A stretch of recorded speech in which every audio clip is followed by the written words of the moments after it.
Olá, meu amigo, minha amiga, o meu nome é Edson Klebs Negri, sou professor de filosofia, sou formado em teologia e sou psicanalista.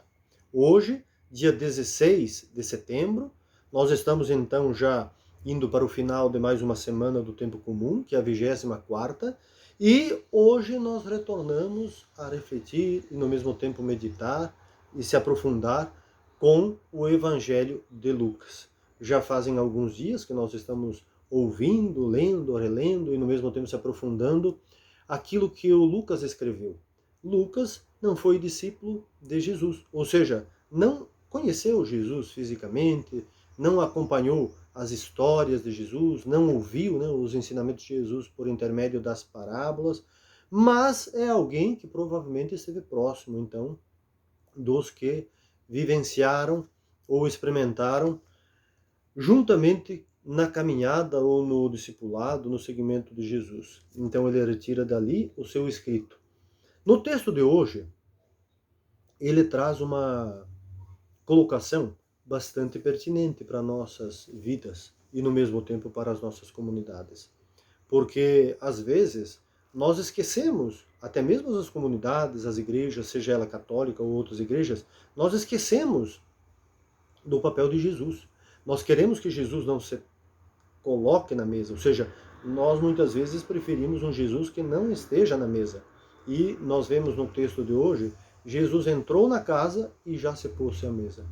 E é interessante essa simbologia ou essa teologia, entrar na casa e se colocar na mesa. Porque aí nós já começamos a nossa reflexão e meditação também, levantando, podemos dizer assim, aquilo que nós muitas vezes vemos também nas comunidades. Quem são as pessoas que sentam à mesa? Quando sentam à mesa? Por que não sentam à mesa? Por que não são acolhidas na casa muitas vezes? Lembremos que aqui a palavra casa, até o século III, início do século IV, nós temos a casa como comunidade, porque nós não temos ainda a igreja do jeito que nós temos nos dias de hoje. E também se celebrava a fração dos pães, se celebrava a ceia do Senhor, porque nós não tínhamos ainda, nesse momento aqui, ali pelo ano 80, 90, a Eucaristia como nós temos hoje. A Eucaristia é algo que vem muito depois, mas o importante é nós percebermos que as pessoas que estão ali se alimentam daquele ensinamento que Jesus está falando ou partilhando. E no mesmo tempo, Lucas está escrevendo aquilo que Jesus falou. É a comunidade de Lucas fazendo memória e no mesmo tempo partilhando a experiência daqueles que seguiram Jesus. E agora como que nós, então, que não conhecemos, podemos experimentar? Era assim que Lucas, então, estava partilhando com aquela comunidade que talvez muitas daquelas pessoas que estavam ali não ouviram, ou melhor, não vivenciaram com Jesus, não ouviram, não viram, não acompanharam Jesus, mas agora estão acompanhando por intermédio do escrito, por intermédio daquilo que ficou como ensinamento. A casa, como dizia anteriormente, é a comunidade. A comunidade que se faz casa e a casa que se faz comunidade. Porque naquele período nós também nem tínhamos a organização, podemos dizer assim, clerical, ou clero. Não existia ainda os sacerdotes, os padres da Igreja Católica como nós temos hoje. Então era a própria comunidade, eram as famílias que celebravam. E graças a estas celebrações que chegou então até os dias de hoje. É claro que nós temos que aprender, porque nós temos que voltar muitas vezes à fonte. Muitas vezes não, sempre. Sempre à fonte. Porque quando nós não buscamos as fontes, que são os evangelhos, aquilo que Jesus ensinou, nós podemos criar coisas absurdas. Por exemplo, no evangelho de hoje, então, meus amigos e amigas, Jesus senta à mesa. Ou seja, Jesus está na mesa. E aí nós podemos nos perguntar, né? Quando Jesus está na mesa, quem são os alimentados? Quem são os acolhidos? Quem são os hospedados? Quem são as pessoas que ele partilha a sua própria vida? Muitas vezes, também a igreja elabora, ou elaborou, ou elabora, continua elaborando conteúdos, podemos assim, dogmáticos, né? Canônicos, que proíbem as pessoas de sentarem à mesa. E por que proíbem de sentar à mesa? Será que todos nós não somos dignos de entender que Deus nos ama absolutamente? Se existe uma lei absoluta, é a lei do amor, vivida e experimentada e partilhada e também dada a nós gratuitamente por Jesus. E é nesse Deus de Jesus que nós queremos também sentar nessa mesa, tendo consciência, tendo os sentimentos, tendo essa alegria de dizer que todos nós somos alimentados no pão, na palavra, na esperança, na utopia, no sonho, de construirmos um mundo sem discriminação, como nós vemos no texto de hoje, né? Jesus é aquele que supera todas as discriminações. Não precisa excluir ninguém. Acolha. E a partir do momento que acolhamos as pessoas, nós fazemos todo esse trabalho conosco mesmo, como já comentamos em outros momentos, em outros vídeos, né? Lembremos que acolher, perdoar, somos todos nós convidados para essas práticas, né? Ninguém é somente convidado para o perdão. Somos convidados também a pedir perdão. Porque na mesa de Jesus, todos nós fazemos coisas, às vezes, que não se encaixam, ou não estão dentro daquilo que Jesus nos ensinou. Mas o importante é nós sentirmos que Ele sempre vem com o seu abraço, Ele sempre vem com o seu amor, com a sua misericórdia, com a sua compaixão e com o seu perdão. Leitura da primeira carta de São Paulo a Timóteo. A leitura é 1 Timóteo, primeira carta a Timóteo, capítulo 4, versículos 12 a 16. Caríssimo, ninguém te despreze por seres jovem. Pelo contrário, serve de exemplo para os fiéis. A palavra, na palavra, na conduta, na caridade, na fé, na pureza. Até que eu chegue, dedica-te à leitura, à exortação, ao ensino. Não descuides o dom da graça que tu tens e que te foi dada por indicação da profecia, acompanhada da imposição das mãos do presbítero. Com perseverança, põe essas coisas em prática para que todos vejam o teu processo e progresso. Cuida de ti mesmo e daquilo que ensinas. Mostra-te perseverante. Assim, te salvarás a ti mesmo e também aqueles que te escutam. Salmo responsorial é o Salmo 110, 111. O refrão é o versículo 2. Graciosas são as obras do Senhor. Suas obras são verdade e são justiça. Seus preceitos, todos eles, são estáveis, confirmados para sempre e pelos séculos, realizados na verdade e retidão. Enviou libertação para o seu povo, confirmou sua aliança para sempre. Seu nome é santo e é digno de respeito. Temer a Deus é o princípio do saber, e é sábio todo aquele que o pratica. Permaneça eternamente o seu louvor. O evangelho de hoje é o evangelho de Lucas, capítulo 7, versículos de 36 a 50. Naquele tempo, um fariseu convidou Jesus para uma refeição em sua casa. Jesus entrou na casa do fariseu e pôs-se à mesa. Certa mulher, conhecida na cidade como pecadora, soube que Jesus estava à mesa na casa do fariseu. Ela trouxe um frasco de alabastro com perfume e, ficando por trás, chorava aos pés de Jesus. Com as lágrimas começou a banhar-lhe os pés, enxugava-os com os cabelos, cobria-os de beijos e os ungia com perfume. Vendo isso, o fariseu que o havia convidado ficou pensando: se este homem fosse um profeta, saberia que tipo de mulher está tocando nele, pois é uma pecadora. Jesus disse então ao fariseu: Simão, tenho uma coisa para te dizer. Simão respondeu: fala, mestre. Certo credor tinha 2 devedores. Um lhe devia 500 moedas de prata, o outro 50. Como não tivessem com que pagar, o homem perdoou os 2. Qual deles o amará mais? Simão respondeu: acho que é aquele ao qual perdoou mais.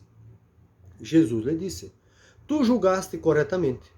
Então, Jesus virou-se para a mulher e disse a Simão: estás vendo esta mulher? Quando entrei em tua casa, tu ofereceste água para lavar os pés. Ela, porém, banhou meus pés com lágrimas e enxugou-os com os cabelos. tu não me deste um beijo de saudação. Ela, porém, desde que entrei, não parou de beijar meus pés. Tu não derramaste óleo na minha cabeça. Ela, porém, ungiu meus pés com perfume.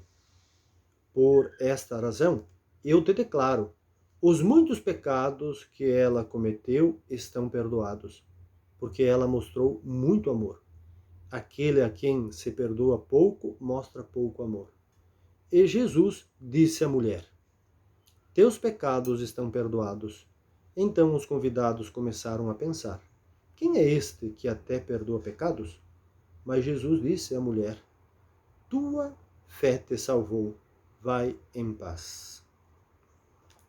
Meus caros amigos e amigas, como é interessante nós pensarmos naquela época, naquele contexto em que as comunidades cristãs, ou as primeiras comunidades cristãs, que muitas delas estão registradas a partir do livro dos Atos dos Apóstolos, como que essas comunidades tiveram esta sensibilidade e, no mesmo tempo, esta capacidade, podemos dizer assim, de organizar aquilo que havia acontecido com várias pessoas que tiveram esta oportunidade de encontrar-se com Jesus.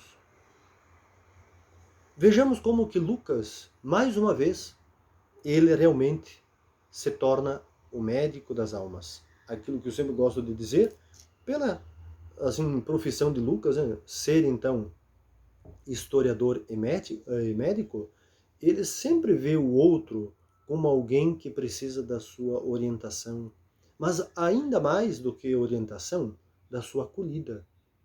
Lucas, ele se humaniza também.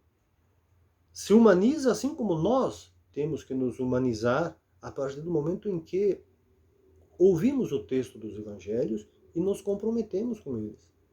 Pense o sofrimento desta mulher. Quando Jesus entrou na casa, logo ele foi à mesa. Ele senta à mesa. E aqui é interessante que, quando Jesus entra na casa e senta à mesa, é quase que se nós pudéssemos aqui, é claro, fazendo uma analogia, um paralelo, o fariseu Simão, ele deixasse de ser o dono da casa, e o dono da casa passa a ser quem? Jesus. Por quê? Porque veja, Simão, por mais que era um fariseu, ele deveria estar na sinagoga, ou no sinédrio. Nesses lugares, então, o fariseu atuava. Mas aqui nós estamos na casa do fariseu. Mas talvez seja ainda, ou melhor, talvez seja um fariseu que tornou-se cristão e estava numa celebração da ceia, ou numa celebração da partilha dos pães, como se fazia na época, que era a fração do pão, ou se fazia a partilha da ceia, que nós ainda não tínhamos as celebrações da missa, como existe na Igreja Católica hoje, né? E é interessante que talvez, veja, o fariseu Simão, ou Simão, ele ainda estava com aquela concepção de que a lei judaica, ela deveria, a lei, principalmente a lei judaica, quando eu digo aqui, do Levítico, deveria colocar essa mulher fora da casa. Porque veja, olha o nome que se dá, né? O título pejorativo, pecadora. Se ela é pecadora, para os fariseus, uma pecadora não entra na sinagoga naquela época. E no mesmo tempo ela tinha por obrigação, se quisesse entrar, levar um sacrifício para o templo. Aí sim poderia participar. Aqui não. Aqui ela entra na casa, não pediu também autorização para o Simão. Então por isso que nós podemos fazer esse paralelo. Simão provavelmente é aquele responsável pela casa dele, que é comunidade, porque as casas das famílias eram comunidades, por isso que nós temos na linguagem ou na literatura assim, eclesiológica ou da eclesiologia, né, que é uma disciplina da teologia, onde nós estudamos a história da igreja e seu papel na sociedade. Provavelmente ele não entendeu que ele agora era cristão, o Simão. E sendo cristão, ele teria que mudar completamente. Como assim mudar completamente? Agora a prostituta não é mais símbolo. Veja, é que algumas Bíblias traz o nome prostituta, outros pecadoras, ou pecadora. E aqui então entender que ele teria que passar por um processo de mudança também interna. Passar por esse processo de mudança interna, digerir aquilo que ele havia então aprendido com o ensinamento de Jesus e agora externizar na acolhida e chamar essa pessoa para a mesa. A mulher, conhecida como pecadora. Porque para o cristão e a cristã, não existe mais pecadora, pecador. O que existe é uma pessoa humana que também é filha ou filha do divino, da divina, do Deus que é pai e mãe e que tem que ser acolhido e acolhida do jeito que ele é.